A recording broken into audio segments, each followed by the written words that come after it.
로마서 9장 19절에서 29절. 어느 개척교회가 성장하여 교회를 짓고 나름 교회가 자리를 잡아가고 있었습니다.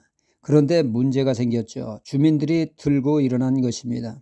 주택가에 교회를 있는 것을 용납할 수 없다며 교회 철거를 요구합니다. 기가 막힌 일이죠. 이 주민들이 날마다 데모하다시피 했는데 데모를 교회 앞에서 하는 것이 아니라 병원 앞에서 합니다. 플랜카드를 걸어놓고 말이죠.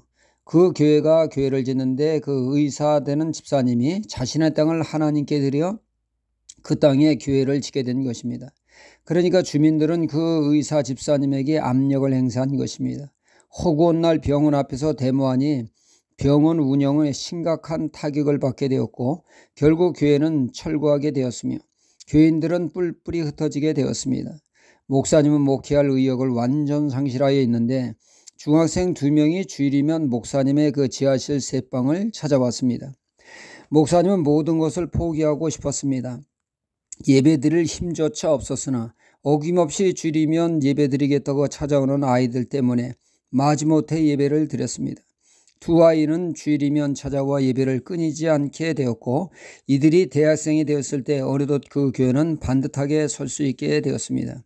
그 목사님은 그 대학생들이 있었기에 우리 교회가 존재할 수 있게 되었다고 늘 하나님께 감사한다고 합니다. 하나님은 남은 자, 즉 두 중학생을 통하여 역사하신 것입니다. 오늘 말씀 27절에 이런 말씀이 있습니다. 이스라엘 묻자 손해수가 비록 바다의 모래 같을지라도 남은 자만 구원을 얻으리니 말씀하고 있습니다. 끝까지 믿음을 지키는 자가 남은 자요 그들이 구원을 얻게 될 것이라는 말씀이죠. 주님도 말씀하셨습니다.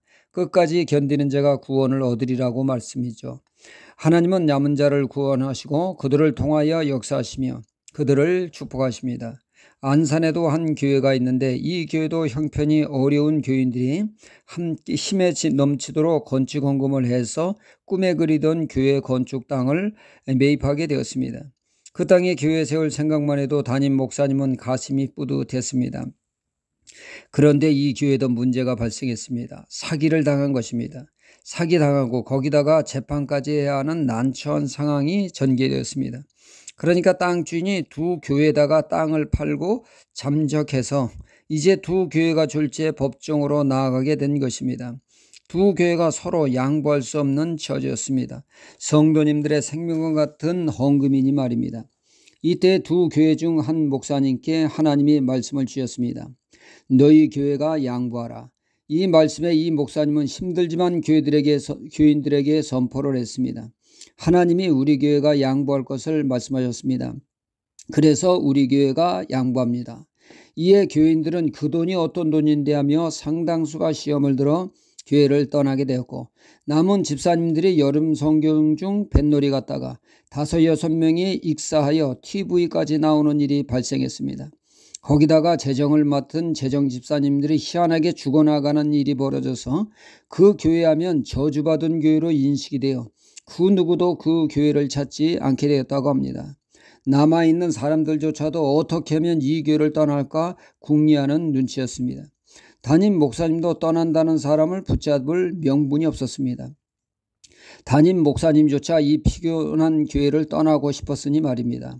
하지만 목사님은 남은 분들에게 이렇게 말했다고 합니다. 믿음의 결국을 봅시다. 끝까지 믿음으로 남는 자에게 주시는 하나님의 역사를 바라봅시다. 다 쓰러져간 그 교회가, 희망이란 눈꽃만큼도 없는 그 교회가 지금은 안산시를 대표하는 교회가 돼서 안산시장이나 국회의원들이 부임하면 제일 먼저 찾아와 인사하는 교회가 되었다고 합니다. 하나님은 남은 자들을 소중히 여기시고 역사하시는 분이십니다. 사람들의 노도도 죄악으로 물들었을 때 그들은 물로 심판하시고 남은 자 노아의 가족을 통하여 새롭게 구원의 역사를 시작하셨습니다. 그러므로 우리는 끝까지 모든 어려움을 헤치고 나아감으로 인하여 남은 자에게 주시는 구원과 은혜와 축복을 누리는 사람이 되어야 되겠습니다.